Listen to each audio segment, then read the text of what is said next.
What's going on, guys? Ranger here. Welcome to my channel where we talk about all things tips, tricks, and guides in the gaming and tech space.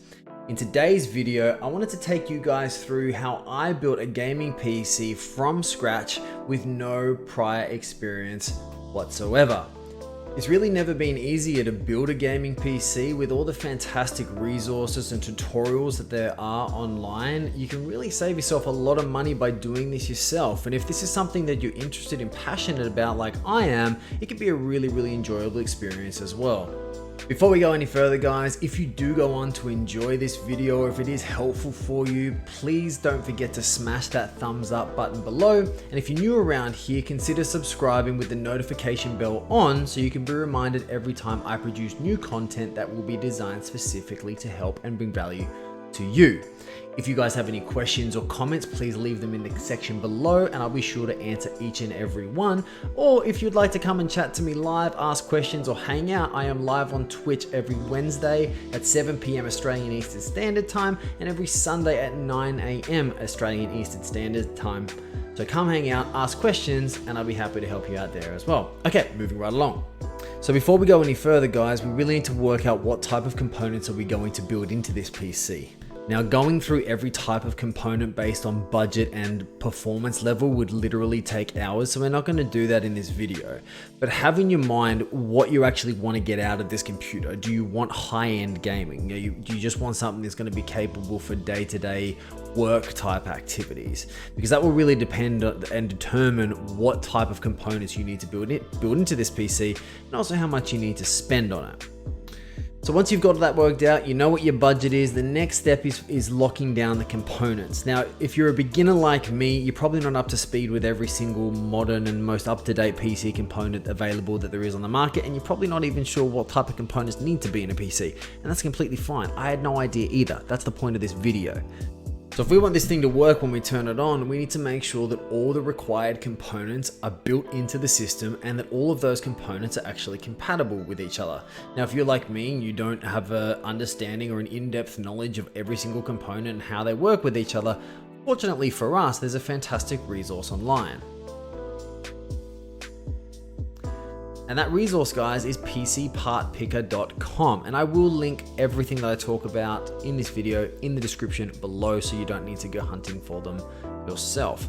In the top left here, we have their system builder tool. Now this will bring up a list of components, including some optional ones that you need or could have in your system for complete function. The cool thing about this is that as you choose the individual components, it will tell you if the PC will run and if there are any compatibility issues which you can address as you go.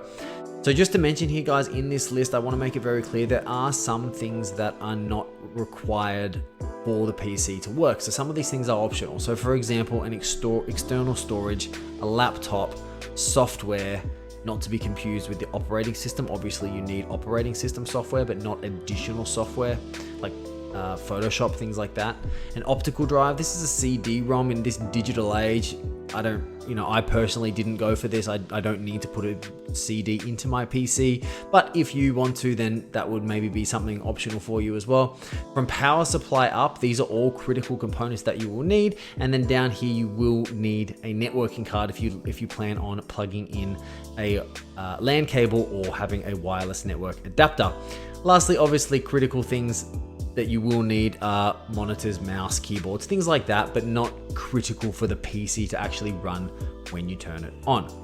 Cool, so we now have a list of components that we need for our PC. So the next thing is to choose the individual products and add them to this list. So then what I did is go into our handy friend Google and I simply typed in best gaming CPU 2020. Now there's some fantastic blogs here. I always chose to use Tech Radar wherever possible. You can see down in the CPU list, it's a little further down. That's what I always chose as my #1 go-to. But if you didn't have a Tech Radar resource, you could always use Tom's Hardware or PC Gamer, both of which I recommend as well. So let's say we were going to use Tom's Hardware in this case. I would have essentially gone into this. There's a stack of information that I would have read through and understood, but most of the time I chose either the first or second option in this list. Now, if you're choosing an Intel CPU, it's probably going to be best that you choose Intel components where possible. And if you're using an AMD CPU, it's probably best that you use AMD components where possible. But again, PC Part Picker will tell you whether or not there's going to be compatibility issues. So it's not the end of the world if you make a mistake here, because it will be flagged before you go and spend any money. So let's say we were going to use the Intel Core i7-9700K, which is a fairly powerful CPU. I actually use the i7-9700 because I'm not going to be doing much overclocking personally. So once we know that that's the CPU we want to use, we can come back in here into our CPU. We can go choose a CPU, and then we can come down here and you can see right here, guys, pretty high up on the list, we've got our Intel Core i7-9700K, which matches the #1 choice here in the Tom's Hardware site. Cool. So we're going to choose that and we're going to go add from selection. Okay, that will then add that particular CPU to this list.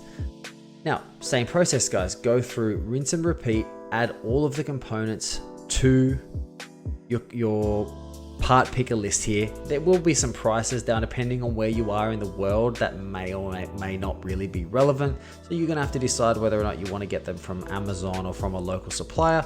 I chose to use a local supplier here in Australia that had really great prices, and I was able to get everything from there, from that place with this list. So that's generally a pretty good way to go. So now that you've ordered all of your components, guys, you should have a stack of boxes that look something like this.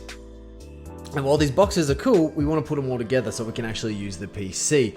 Now, when I was doing this for myself, I spent ages looking into some really complex build guides, and some of them, to be just completely honest with you, even though they said they were for beginners, it felt really overwhelming, and I instantly thought that I'd made a mistake. However, I want to share a video that I came across from TechCrunch. This guy's fantastic. It's a huge channel on YouTube. They've got a heap of really great guides. I can't recommend them enough, but this video in particular was really useful, to the point, and I had to watch it like a couple of times to actually get this thing built and operating. It's also a complete guide for overclocking and for extracting higher performance out of the PC if that's something that you're wanting to do as well. So this is the tech source video here, guys. A beginner's guide to overclocking and building a PC, and the one that I found to be most practical, and in a really short, sharp 25 minutes. I only had to go through this a couple of times to actually get this thing built from scratch, from getting all the components out of the box to actually turning the PC on and having it work, and installing the software, which this video will actually take you through as well. So at this point, guys, you'll be navigating through your build, and I hope it is all going very smoothly for you. But as great as that tech source video is, there will inevitably be questions that you need answered. I know I had questions that I needed answered, and I spent a lot of time going through forums and asking questions in different ways. I would love to do my best to help you guys with those questions, because I've done it myself now, and I feel like I might be able to speed that up for you a little bit, even if it's just telling you where to find the answer if I don't have it. So please leave any questions in the comments section below, and if you want to come hang out on Twitch and ask me live, I am live on 7 p.m. Thursdays, Australian Eastern Standard Time, and 9 a.m. on Sunday mornings, Australian Eastern Standard Time.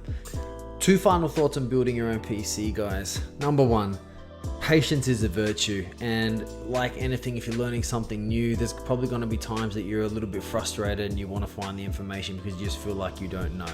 All right, so if you're not patient, it might not be such a bad idea to buy a PC off the shelf and spend the premium to do it.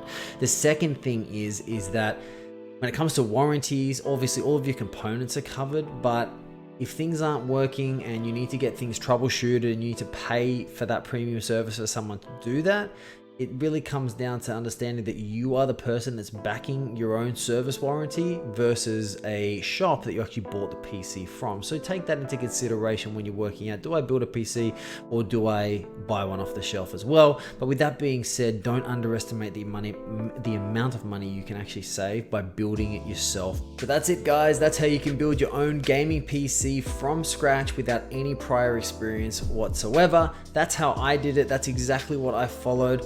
I would love to hear how your builds go and even see pictures of the finished product. You can get some pretty cool designs once you actually start flexing that creative muscle. So guys, let me know how that goes. If this video was helpful for you, please smash that thumbs up button below. And if you're new around here, consider subscribing with the notifications bell on so you can be reminded when I release new content aimed specifically to help you. With that being said, guys, I'll see you in the next one.